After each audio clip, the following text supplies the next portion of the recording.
Hey, this is Forrest again. This is part 2 of That's My Boat, and we're inside the cabin of my Hunter 240.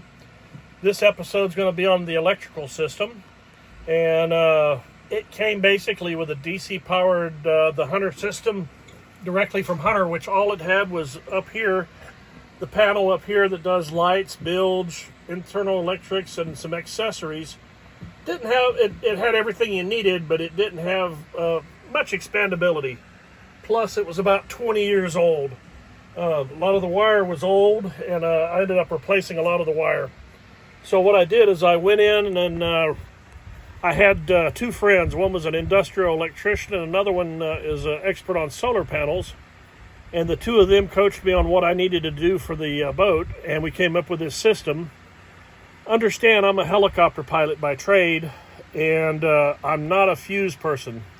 I don't like fuses. I like circuit breakers. I like to be able to identify a problem, turn it off. If I'm not using a system, turn it off. If I'm using a system, I can turn it on, but I have control of the system. That's going to cost a little bit more money, and you'll see what I'm talking about here, because instead of going with inline fuses where I couldn't know where that smell was coming from, if something pops, I know exactly where it's at, or if I have a problem with the system, I can turn it off. Fuses are cheaper than circuit breakers, and circuit breakers, the modern ones for Marines, are very reliable. What I did is I built a 18-inch by 2-foot panel that has all the electronics on it. Essentially, I have two electrical systems here in the boat. One is the slab battery that is with the outboard motor, and it's about a 40 amp hour battery. It's basically a trolling motor battery. The solar panel controller gets its power from the solar panel. The motor gets its power from the alternator.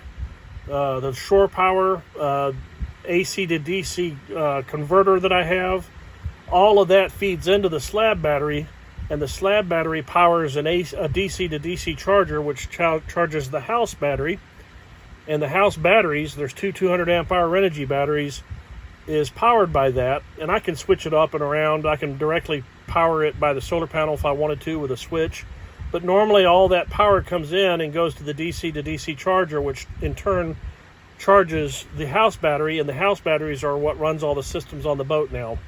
And you can see back here, there's my panel. There on the far right is the solar panel controller. Right there is the DC to DC charger. And there's all my fuses. Starting on the top right is the solar panel on the in. The next one is solar power out. The next one is my shore power. The next one is the motor, and the yellow one on the left is my slab battery, master off. Down on the bottom is another circuit breaker that basically all the power going from this whole system goes to the floor and goes to the front of the boat. That switch right there lets me take the solar panel. Normally it's powered and controlled by the solar power controller, and it feeds into the slab battery. I can switch it, and it powers directly to the DC to DC charger, and so I can use the solar panel for either charging either battery. I can isolate and cut, and you can see all the bus bars and panels and all that. I got some USB ports that I mounted. That's for the outside. Down over here, you'll see my Marine radio. Got a holder for a iPad map that I use outside when I'm sailing. I don't know how much I'm going to use that now that I have the Garmin. And right there, that device is the AC to DC charger that's off of the shore power that came with the boat. All that power comes in. Who do you want to message? All that power comes in, and there's a forward panel, and that's the circuit breaker for the house batteries. And underneath is another circuit breaker for the air conditioner that I'll be putting in. And then up front, there's two 200 amp Renogy batteries in the forward cabin compartments. They were a bear to get in. I had to build a subfloor underneath them. I don't know how much you can see underneath it, but there's foam, and there's a PVC pipe to allow for water to go through and for wires to be conducted through. But all that goes to the existing power panel that was in the boat. And also I have a Renogy power monitor system up there on the top right. and then underneath it I have a stereo system, and then to the left of that is a USB power supply, and it shows me my power readings. I got 4 speakers. I've got the Marine radio right there, and outside I have a Garmin.